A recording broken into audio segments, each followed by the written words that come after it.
Alright, what's up? It's Jordan, and this is my first video on my 29-gallon Reef tank. A little background on this tank. It's been set up for about 2 years. Previously, I had a 55-gallon at the last place that I lived, and I moved out of there and moved across town, and this is what I decided to go with. And it works really well for what I'm doing, but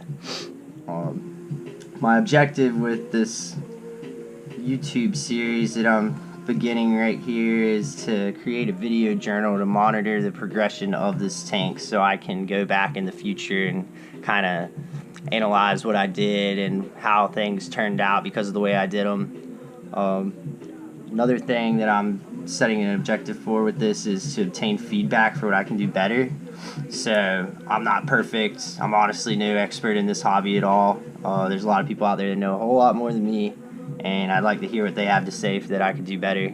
So hopefully this will get me some insight into that.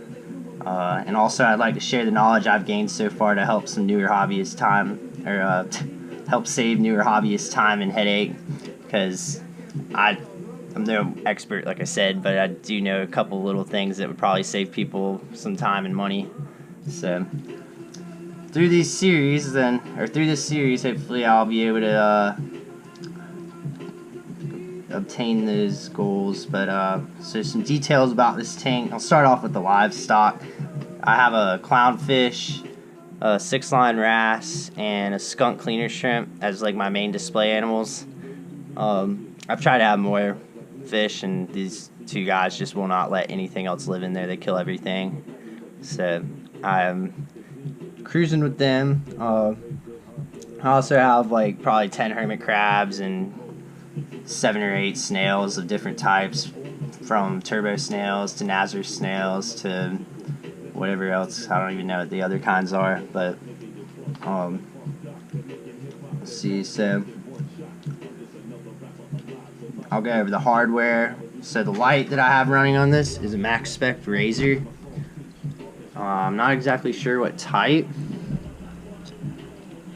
but it's like the smallest one they sell, and it works great. You can definitely tell a difference from the cheap little China light I had on my last tank.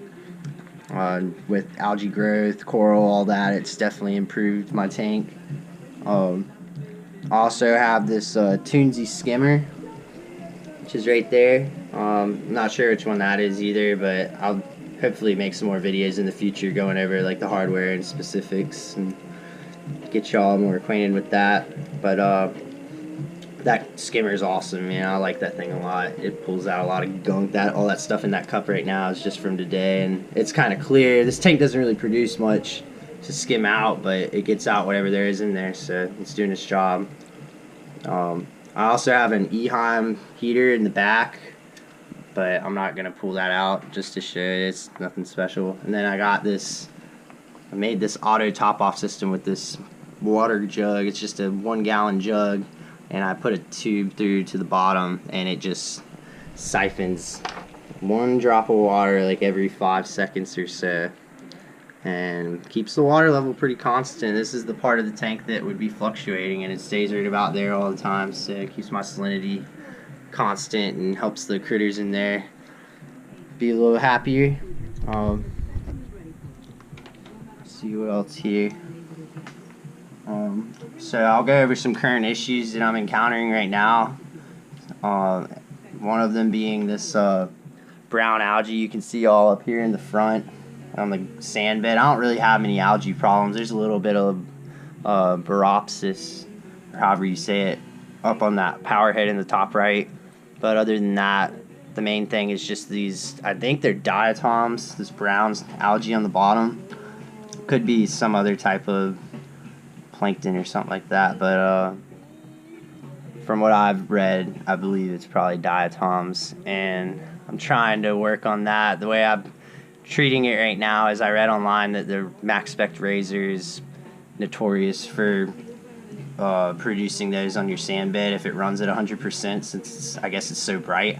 So I cut the lighting down to a maximum of 80% at the peak of the day, so we'll see if that cuts it down. But if if not, it's not the worst thing ever. It's just a little bit of an eyesore.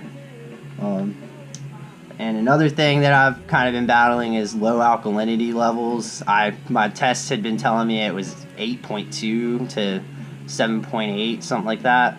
And come to find out, the region I was using had gone bad. So it's really been for about a month now, somewhere around 6.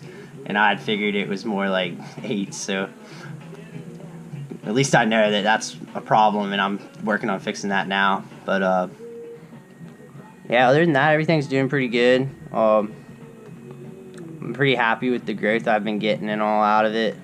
But aside from that, one new project that I'm starting is this seahorse tank over here. I'm psyched about this. I can't wait to get it set up. But it's a 15-gallon column tank, and I just bought it the other day. I had it on sale at PetSmart for 50 bucks with the filter and all that stuff, which probably not even gonna use the filter, but we'll see. But yeah, that's pretty much what I got going on now. So hopefully I'll have another video in about a week or so documenting what's going on in a week. But other than that, that's it for today. It's March 13th, I think.